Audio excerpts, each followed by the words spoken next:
From Keene in the Shire, the Liberty Media capital of the world, this is Daryl W. Perry, host of FPP Radio News for Wednesday, November 18th, 2015.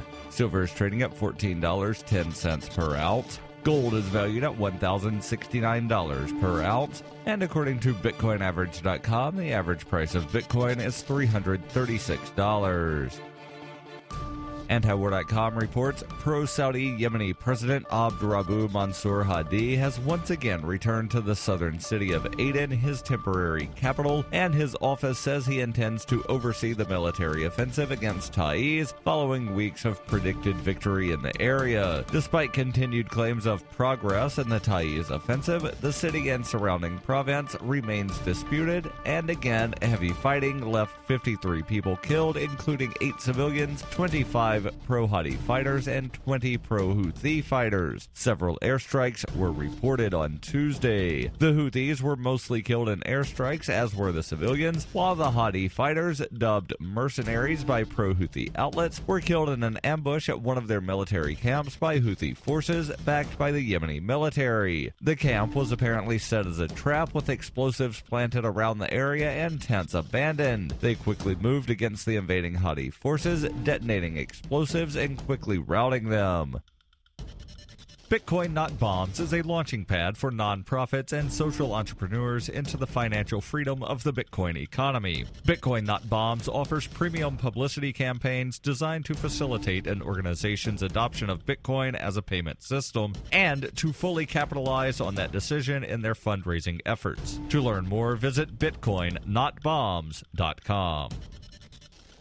UPI reports Senator Ted Cruz from Texas said he plans to draft legislation barring Syrian Muslim refugees from entering the United States amid reports that one of the attackers in Paris may have posed as a migrant. While campaigning in Charleston, South Carolina on Monday, the Republican presidential candidate restated his belief that Muslim refugees should settle in primarily Muslim countries, while Syrian Christians should be welcome in the United States. He said the Christian refugees pose no meaningful risk of committing acts of terrorism. Cruz offered no specifics or timetable for his plans to introduce the legislation in Congress. His comments came in the wake of shootings and explosions last week in Paris, for which the Islamic State has claimed responsibility. The attacks Friday killed at least 129 people and reawakened a global urgency to stop terrorism. Speaking on Monday at the G20 summit in Antalya, Turkey, President Obama said allowing migrants into the United States based on their religion was shameful. Since the incident in Paris, 27 governors of U.S. states have declared their opposition to settling Syrian refugees in their states. All but one of the governors are Republican. Alabama Governor Robert Bentley was one of the first to make such an announcement on Sunday. Other governors used social media or formal letters to the White House to make their position clear.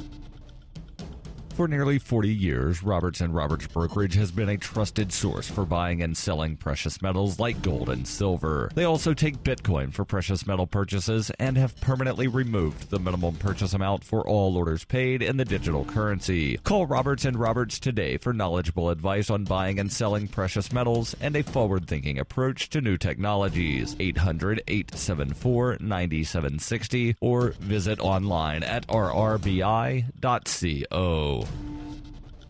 Reuters reports Seattle Mayor Ed Murray signed an ordinance into law on Tuesday that he says will add 6,000 living units for low-income residents over the next decade to be paid for by fees on private developers. The measure aims to address an overheated real estate market fueled partly by the growth of Seattle-based internet retailer Amazon.com and other companies, which is pricing out low- and middle-income residents. The new ordinance, part of a set of proposals that could add 20,000 units of affordable housing over 10 years, will provide 6,000 units paid for by private residential and commercial developers, according to the mayor. The law imposes a special fee on commercial development ranging from $5 to $17 per square foot based on a building size and location. A separate resolution passed by the City Council requires up to 8% of multifamily dwellings to be set aside for residents earning no more than 60% of the area's median income. Alternatively, developers could pay a fee to help finance off-site affordable housing. This has been FPP Radio News, online at fppradio.com.